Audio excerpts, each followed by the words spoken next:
आज हम अल-कायदा के आतंकवादियों को भारत के 140 करोड़ लोगों की तरफ से जवाब देंगे। अल-कायदा ने कल भारत के कई राज्यों में हमले करने की धमकी दी थी और यह भी कहा था कि वो गजवाए हिंद के अपने अरमान को पूरा करके रहेगा।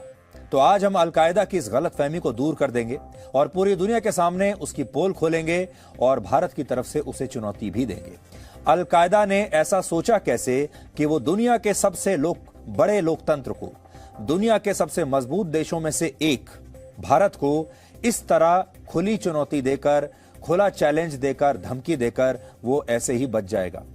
अल-कायदा के आतंकवादी इस्लाम का सहारा लेकर पूरी दुनिया में खून बहा रहे हैं। इसलिए आज भारत से सवाल करने वाले उन मुस्लिम देशों को भी खुलकर सामने आना होगा और अल-कायदा की खुलकर आलोचना करनी होगी। इन मुस्लिम देशों को अल-कायदा से भी वही सवाल पूछने चाहिए जो भारत के राजदूतों से उन्होंने पूछे हैं। और साथ ही आज हम आपको यह भी बताएंगे कि पिछले 70 वर्षों में पाकिस्तान और बांग्लादेश से लाखों हिंदू कहां गायब हो गए और इन देशों पर कभी भी किसी ने सवाल क्यों नहीं उठाया। इसलिए आज सवाल उठाने का दिन है। अल-कायदा से लगता है किसी ने अब तक ठीक से सवाल पूछा नहीं, इसलिए आज बारी अल-कायदा की है। इस पूरे घटनाक्रम के बीच आज ईरान के विदेश मंत्री 3 दिन के दौरे पर दिल्ली आए हैं और उन्होंने प्रधानमंत्री मोदी से भी मुलाकात की है। इस मुलाकात को लेकर भारत के विदेश मंत्रालय ने कहा है कि इससे ईरान और भारत के रिश्ते और मजबूत होंगे।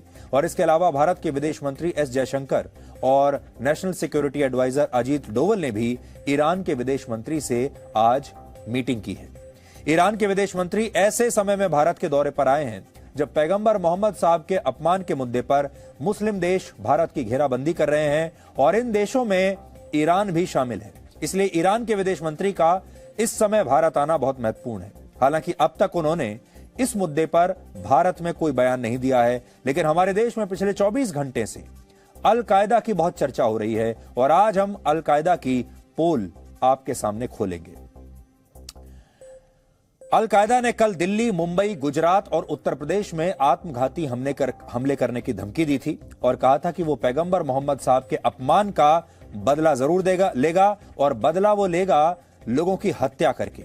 इसके अलावा कल अल-कायदा ने भारत के मुसलमानों से भी कहा है कि उन्हें यह बात भूलनी नहीं चाहिए कि पैगंबर मोहम्मद साहब ने पहले से ही ये बता दिया था कि एक दिन गजवाए हिंद होगा और इसमें भारत में मुसलमानों की जीत होगी। Presenting B News app available on Google Play and App Store. Download it now.